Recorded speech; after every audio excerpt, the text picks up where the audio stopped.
I'm Saud, and by the end of this video you shall understand what page replacement is really about. Let's say I have two processes. I'll name this P1 and I'll name this P2, and assume that each of these processes is of size 3 units, and let's say my main memory is of size 2 units. Now I cannot place these processes in memory because they are larger in size, so I'll divide these processes and the memory in identical blocks. I'll divide P1 in 3 parts. I'll divide P2 in 3 parts, and I'll divide memory in 2 parts. So now each of these parts is of 1 unit. The parts of the processes are called as pages, and the parts of the memory are called as frames. So each frame can hold 1 page. I'll name the pages.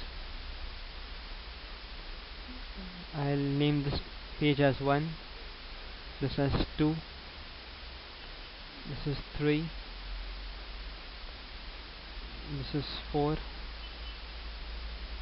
this is 5, and let's say this is 6. Now assume that I need to place these pages in the memory frames in this sequence: 1, 2, 2, 3, 4, 5, 6, 5 and 6. So that is, I need page 1 in memory, then I need page 2, then I need page 2 again, maybe it's a for loop or something, then I need page 3, and then 4, 5, 6, 5 and 6.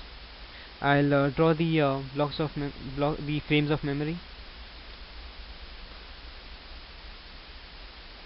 and the memory is of size 2 units. Now initially the memory is empty. Then I need to place page 1 in the memory, so I'll make one of these frames be occupied by page 1. The other frame of the memory remains empty. Next I need page 2 in the memory, so I'll one will remain where it was, and the second frame of the memory is empty, so I'll place 2 over there. Now I need 2 again, so I won't have to make any changes to the memory because 2 is already there. So this is 1 and this is 2. Next I need to place page 3 in memory, so I'll have to remove one of these pages. I'll remove one of these. Let's say I remove 1, so I'll place page 3 in place of page 1, and 2 is, let's say, where it was. Next I need to place page 4, so I'll have to remove one of these again. I'll remove 2, let's say, and I'll place 4 in place of 2. Next I need page 5, so I'll remove one of these. Let's say I remove 3, and I place page 5 in place of 3, and page 4 will remain where it was.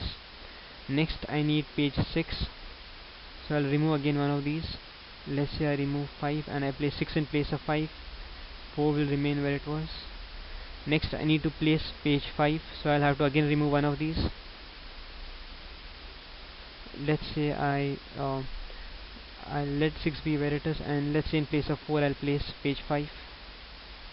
Next I need page 6 in memory, and page 6 is already there in these frames, so I won't have to make any changes. 6 will be where it is, and 5 will remain where it is. Now those instances where I didn't have to replace a page in the memory are called as hits. So this is a hit because in order to place page 2 I didn't have to make any changes in the memory, and those instances where I had to remove one of the pages to place another page are called as faults. So now for this block I had to remove one of the pages. I removed page 1 and I placed page 3 in place of that, so this is a fault. Next, even this is a fault because I had to replace 2 in order to place 4. This is again a fault because I had to replace 3 in order to place 5.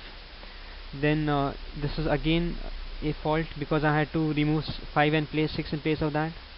Now this is again a fault,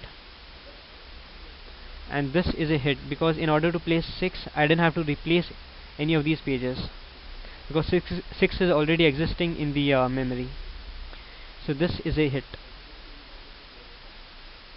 Now we have certain algorithms such as FIFO, LRU and some others which are designed to increase the number of hits. This is how we were able to place the entire sequence in memory so that each of these pages could be processed by the processor at the right time. Thank you very much for listening.